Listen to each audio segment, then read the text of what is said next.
आज का जो तब्दीली पैदा हुई है वो इस बात की तरफ इशारा देता है कि मोदी सरकार अगर ये समझ रही है कि वो जो चाहे कर सकती है, चाहे बुलडोज़र से घर तोड़ सकती है या फिर किसी को दबा सकती है, तो इस आंदोलन ने इस बात का उनको खुला पैगाम दे दिया है कि अब तानाशाही नहीं चलेगी।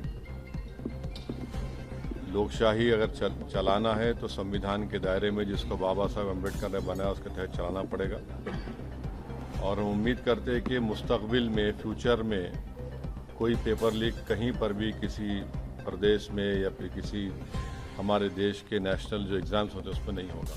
अभिजीत लिपके कह रहे हैं कि अभी ये लड़ाई बाकी है, अभी तो ये सिर्फ शुरुआत है। क्या कहा आपने? अभिजीत लिपके कह रहे हैं कि अभी तो ये लड़ाई और भी बाकी है, अभी ये शुरुआत है। प्रोटेस्ट भी सर पहला विकेट गिरा है, प्रोटेस्ट खत्म। हाँ, तो लड़ाई लड़ने का इख्तियार भारत के संविधान ने सबको दिया है और अभी मोदी सरकार के अभी 2 ही साल तो मुकम्मल हुए हैं, तो जाहिर है सबको मिलकर जिद्दोजहद करना पड़ेगा। अगले यादव कह रहे हैं कि इनकलाब की जीत हुई है।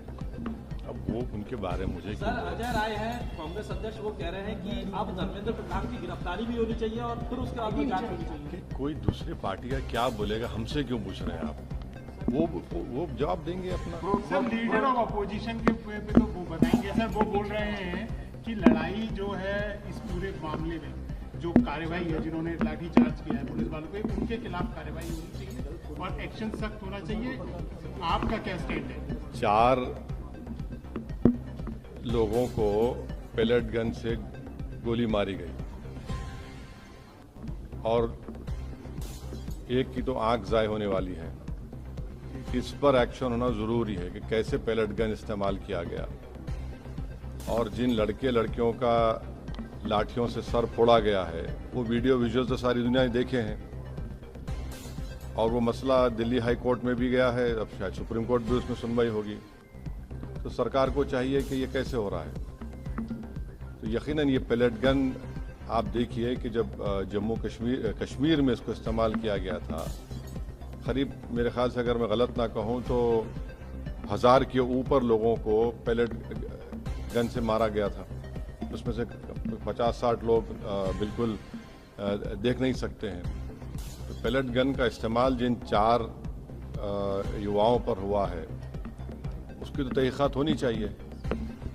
एक तो मंसूरी है जबलपुर मध्य प्रदेश के जो BA MBA करे, एक इसमें कोई आपकी बरादरी का आउटलुक का जर्नलिस्ट है। तो ऐसे कैसे होगा? तो बिल्कुल गलत हुआ है।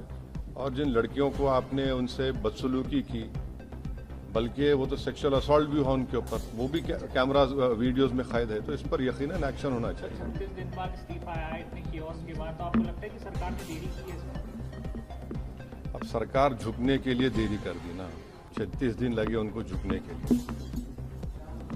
शिक्षा व्यवस्था में कुछ सुधार अब होना है सर, इसमें किस तरह की? उत्तर प्रदेश में कितने पेपर का लीक हुआ बताइए?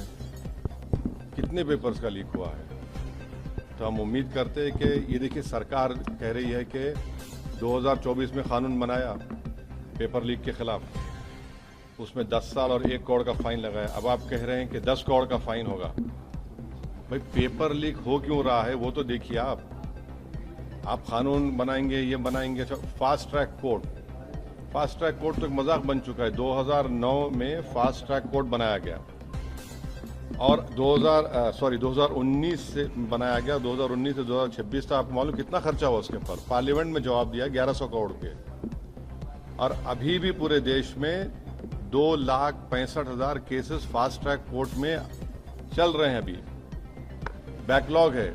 उत्तर प्रदेश में 71% बैकलॉग है। तो ये सरकार के बोलने में और करने में बहुत फर्क है।